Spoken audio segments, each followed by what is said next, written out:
Indian masterpiece movies जो आपके होश उड़ा के रख देगी, क्योंकि अक्सर हमें ऐसा लगता है कि हमारे यहाँ इतनी अच्छी मूवीज नहीं बनती है।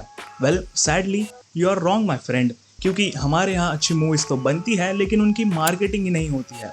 तो कब बेहतरीन मूवी आके निकल जाती है हमें पता ही नहीं चलता। लेकिन चिंता ना करिए, इसका प्रबंध हमने किया है। बात करेंगे कुछ ऐसी ही शानदार इंडियन मास्टरपीस मूवीज की। देखो, मुझे पता है कि ये मूवी बहुत ही ज़्यादा फेमस हो चुकी है, लेकिन अगर कोई है ऐसा जिसने जाने अनजाने में ये पाप किया है इस मूवी को ना देखने का, तो सुन लो।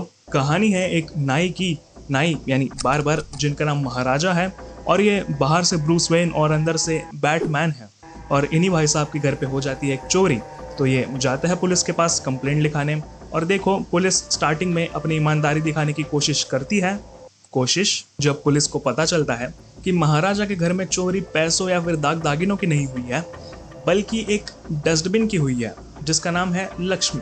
देखो, सबसे पहले तो इन चोरों को बिहार से कोर्स करने की जरूरत है, क्योंकि वहाँ के चोर कितने ज्यादा एम्बिशियस है। मतलब ब्रिज, टावर, रेल की पटरी, तालाब, दुल्हा दुल्हन कुछ नहीं छोड़ते भाई वो लोग। और इन्हें देखो, डस्टबिन चुरा रहे हैं।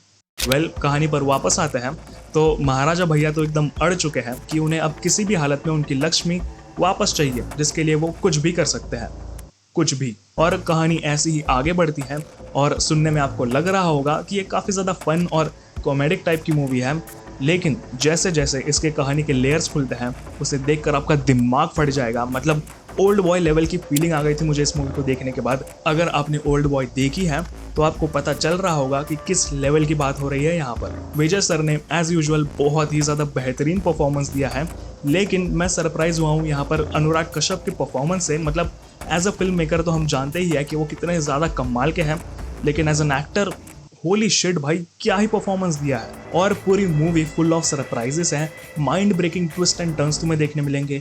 गजब की स्टोरी टेलिंग है इसकी, और इसकी एंडिंग तो भाई उफ। मतलब मैं और कुछ बोलूँगा नहीं, बस जाके इस मूवी को देखो। आई नो, नाम थोड़ा अजीब है, लेकिन मूवी देखने के बाद समझ जाओगे कि इसका मतलब क्या है। और ये बहुत ही ज़्यादा अंडररेटेड, ग्राउंडेड और ऐसी प्योरिटी से बनी हुई मूवी है। कहानी है अंजनी नाम के एक आदमी की, जो कि चंद पैसे कमाने के लिए, अपना गुजारा करने के लिए दिल्ली आ जाता है। और वहाँ पर फिर बहुत ही ज़्यादा मेहनत मुशक्क़त के बाद फाइनली उसे एक सरकारी नौकरी मिल जाती है, बंदर भगाने की। सब आयस नहीं बनते भैया, सबकी किस्मत इतनी अच्छी नहीं होती, और ज़िंदगी तो बिल्कुल ही इतनी आसान नहीं होती।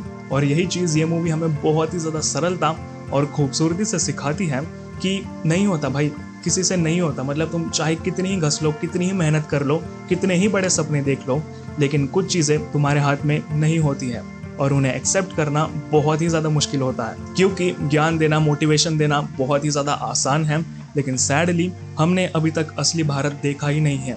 मतलब सिर्फ 25,000 कमाने वाला आदमी अगर 150 करोड़ की पॉपुलेशन में टॉप 10% में आ जाता है, तो असली भारत कितना ज़्यादा गरीब है ये हम रियलाइज ही नहीं कर सकते। लेकिन फिर भी ये सारे लोग खुश हैं, काफ़ी ज़्यादा मेहनत और ईमानदारी से अपना काम करते हैं, और इन्हीं लोगों पर अपना देश चलता है।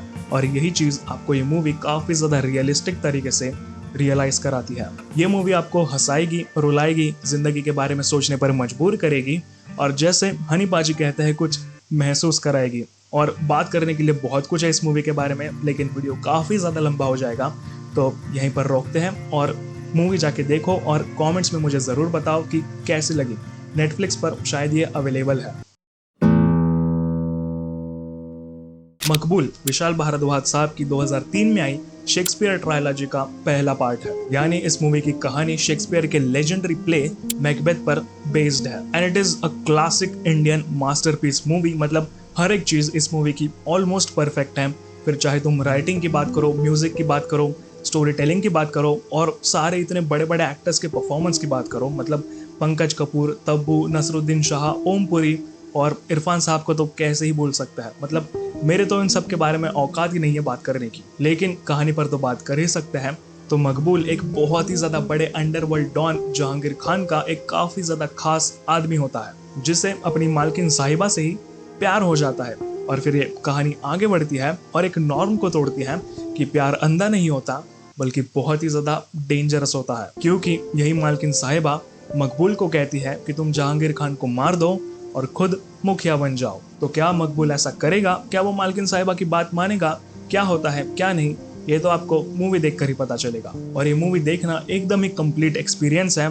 मतलब आज से 50 साल बाद भी ये मूवी शायद उतनी ही रेलेवेंट होगी जितनी आज है और अपने रिलीज के टाइम पर थी, क्योंकि ये मूवी काफी सिंपल तरीके से एक कॉम्प्लेक्स चीज पर बात करती है, और वो है हमारा ह्यूमन नेचर। मतलब वो गिल्ट, वो बिट्रेयल, वो मॉरल डिलेमा, ये सारी चीजें इतनी खूबसूरती से दिखाई है कि अगर आज शेक्सपियर जिंदा होता तो खुश हो जाता ये मूवी को देखकर।